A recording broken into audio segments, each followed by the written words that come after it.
So here's the thing. I think that there was a lot of shocking games out there, John, and I love the fact, and we discussed this last week, that there are highly ranked teams going up against highly ranked teams. I mean, the easiest one to point out is Ohio State and Texas, right? And the flop that Arch Manning was in this first start game that he had, it just didn't look good. It didn't. I mean, you watch that game and Ohio State dominated. Now, the score wasn't all that, dominating, but you watch the game, one team looked a hell of a lot better than the other, and that was Ohio State for the most part. And they had a new quarterback, and they have all these players that they had to fill all these holes. Well, they do a hell of a good job with that, and I think Ryan Day should get a lot more credit probably, John, than he gets, because everybody wants to fire him for losing to Michigan. But the reality is this guy only has a few losses on his entire record as a head coach. So I don't know. I think they might have to ease back a little bit on some of that. We also had LSU going – having a great game at Clemson. So that I think was kind of exciting. South Carolina with the coach Beamer, whose dad used to be the head coach at Virginia Tech. He took Virginia Tech out with that great quarterback that you and I were talking about just a couple of weeks ago. That kid is an animal, and he does an unbelievable job. Miami, Notre Dame, another great game. And Notre Dame came back in the fourth quarter. They almost got there, but they didn't quite get there, John. So Miami wins that one. It's one thing after another. How about Belichick in his first college game? Holy smokes. TCU said, you know what? You might have been good at New England. This ain't New England, and you don't have Tom Brady. And they were right, and they were right, because they smoked them, John, 48-14. That wasn't very pretty either. I got one that I'll throw out as a dark horse, and then you can comment on any of these things that you want, because this is a lot to talk about if we want to. But I'll give you the sleeper team of the year, Utah. They've been getting there closer and closer over time. It's a Big 12 team, really well-coached team. They always seem to be somewhere towards the end of the season where they've got a great record and people are sort of scratching their heads about them, John. But they went over to UCLA and put a whooping on them like they haven't seen in a while. 43-10, Utah beat them. And if you want to go quarterback to quarterback, let's remember the UCLA quarterback is the Iamea Liavea, who is 11 for 22, John. He had a touchdown and an interception. I'll tell you what, I think Tennessee just felt just good about how they decided not to pay him the money that he wanted. He went back to UCLA. UCLA got spanked, John. And I'll tell you what, the quarterback over at Utah, all he did was, he's 21 of 25. He had 2 touchdowns, and he ran for a touchdown. That's all he did. So I would say that he's doing pretty well. Devin Dampier is his name. He's a guy that I think over time, if he can continue this through the next few weeks, he might be one of those guys who people are going to say, hey, is this guy pretty damn good? Is this guy maybe a Heisman type guy? I mean, he's probably not, but, because he's Big 12 and all the rest of it. But I think the Big 12 is underrated. I really do. So what do you think about the big weekend, John? Anybody stand out? Yeah, Carson Beck. Yeah. So, Pete, because of Carson Beck and the Miami, the U, yep, looks like the U of old. I'm going to say, because, Pete, it wasn't like they called the dogs off on Notre Dame. Like you say, Notre Dame came back, I think, 17 points in the fourth quarter to make a game of it. But Miami was just beating the tar out of them. Mm-hmm. And one of the reasons was Carson Beck. And, of course, some acrobatic catches by his receiving core. But for them to look this good this early on, Pete, I'm going to say Miami would be my dark horse. And Carson Beck is right at the center of that.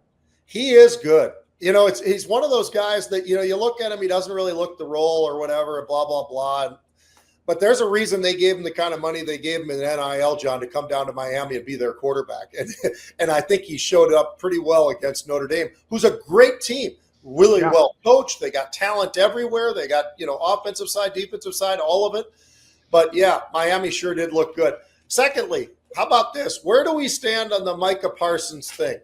Here's what I mean by that. I think every left tackle in the NFC North is sort of shaken. But the one thing I'd also throw into that, John, is they paid a lot of money for a guy who apparently has sort of an issue with an injury right now that wasn't really fully disclosed, but they passed him. But they didn't really realize that. So that's one thing.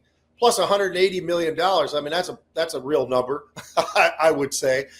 And Was he liked on the team in Dallas? I don't know. There's a lot of people that go back and forth on this whole thing, and that doesn't really matter to me, like or not like. But it's interesting that that's part of the jabber of this whole thing. But I'll tell you, John, it's going to be really interesting to see how he plays. One thing I would point out, because he's a great rusher, he gives up the run completely. If you go back and you look at the Dallas Cowboys over the last couple of years with him in place, the teams that are really smart run right at him because he's running upfield because he wants to get sacks. He wants to get to the quarterback, and that's part of his job. But the other part is you still got to be a football player. John, they were in the bottom 5 or 6 in rush defense since he's been with the Dallas Cowboys, and I think that's part of it. So other players are going to have to make up for that for Green Bay. Everybody immediately put them as the team in the NFC that potentially could be going up with Philly, and it's Green Bay and Philly going to the Super Bowl.